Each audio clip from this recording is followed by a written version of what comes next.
is special about Y Combinator? You know, you know the insides of that. Like, Yeah, for sure. Why is YC what it is, and why has nobody been able to effectively copy that? Yeah, that's I a love fantastic question. Yeah, so this is what I was thinking when I joined as well, and it was my part of my ambition to join was to kind of learn the source code a little bit and understand. I'll give you the short version of my opinion. This is not like empirically proven. This is just my own observations. One of the things I recognized when I got into it, so I had a bunch of partners at the time. This is circa 2013, and but when I went in, all the notes and every like all the comments on every company, the software stuff is all hologram. It was like PG's, his fingerprints were on everything. And it became very clear to me going in that this isn't actually a partnership. It is a partner. There were 4 co-founders and all that stuff, and they all had an important impact on the firm. But PG really had some strong opinions, and they would bleed through on everything. So the one was just the importance of that individual and his insights and his ideas. The history of YC, and like we can talk about, can you build a YC competitor today? But roughly PG, the unvarnished version is he was angel investing, and he was like, it's really silly. I sit down at a coffee shop, I talk to people for 30, 40 minutes, and then I just if I had the right amount of happiness that day, I decide to invest, and I don't. It's super haphazard. And so he's like, and then he's made this joke before where he's like, and I was also kind of lazy and I didn't want to just keep meeting people in coffee shops. So he's like, grad school, he's a PhD from Harvard and computer science. So he's like, I just created like a grad school type application, where you just apply. And then I was like, oh, let's do them all during one time, because it's just easier for me to give, instead of repeating the same advice again and again. And we'll call it the Summer Founders Program. It wasn't called the Y Combinator originally. It was called the Summer Founders Program. And it was like, it's just not that hard to build a company if you take away all the mechanics of building companies, and then you just focus on building a website. The era is really important. It's 2004 going to 2005. That's really, really important that time. The thing that really makes YC they're effective is he got the right insights from that first batch.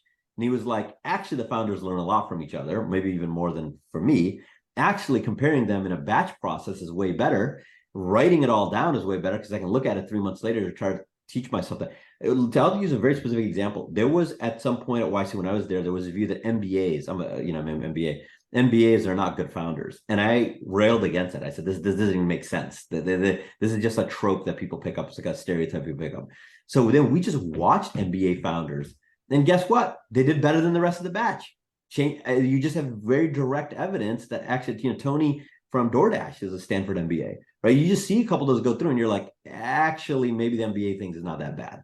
But that that loop of learnings is a big, big deal at YC for new partners who are coming in, and just in general for the organization itself. Then YC did a couple of batches in Cambridge, then did a batch in Mountain View, and that batch performed better in every metric: dollars raised, quality, and people think of these when the organization's very young, there's no dashboard. This is all instinct. This is PG just being like, these companies seem to raise a lot more money, and I think the companies were better. Maybe it's because it's our third batch. Maybe it's Mountain View. Goes back to Cambridge. It's much worse because it's definitely Mountain View. Then goes back, and it's been Mountain View the rest of the time, right? And Cambridge isn't exactly some backwater village. It is a lot of smart people. MIT's down the road, Harvard's down the road, and he's like, there's a clip. So you could have 10 Paul Grahams, and maybe 6 of them stay in Cambridge because they have their friends and life there. But he made the decision to move to Mountain View, and that was critically the right decision. For those who don't know, Applied and YC were still next door. So there's also maybe something in the water there. But really what it is there's people who are there who've moved. It's immigrants within immigrants. There's all these immigrants. The US gets this huge fortune that gets the best out of everybody on the planet. And then within Silicon Valley, you get the people who are like me and you, who literally move across the country to go to this small little community of people. And that is like the hardcore people. Right? Those are people who really believe in startups, and they're willing to sacrifice basically everything in order to do that. And then once you get that group, there's just a higher level of ambition. So YC, I think, by being based in Mountain View, started filtering, getting better people. Also at that time, there were less seed funds, the prices were better. I think all that stuff worked out. And then, so I think those are the rough kind of mechanics early days, is like the system just actually the market wanted. There wasn't enough dollars, there weren't enough seed funds, and this was a way to process a lot of them. Why does it continue to be successful? That's more of why is Pepsi successful, or why is any big brand successful? Once you're a brand and you start, our batch had 3 or 4 watershed moments. Heroku was sold. It was the first multi-$100 million exit to Salesforce for 227. If I remember, this is at 227 million. This is in 2010, and that was like a wow to everybody. Dropbox and Airbnb both crossed billion-dollar valuations, and everybody was like, okay, maybe this thing isn't this toy on the side. Or I was told when I was applying to YC, this is a joke, and YC was already 5 years old at the time, and Dropbox and Airbnb and already been funded. Just right around then, Stripe was being funded. So, and then the kind of last thing is the Yuri Milner money came in at the time. I don't know if you remember that whole thing where it was like they had taken the YC originally only gave $20,000. So when we applied to YC, we gave 7% of the company for 20 grand.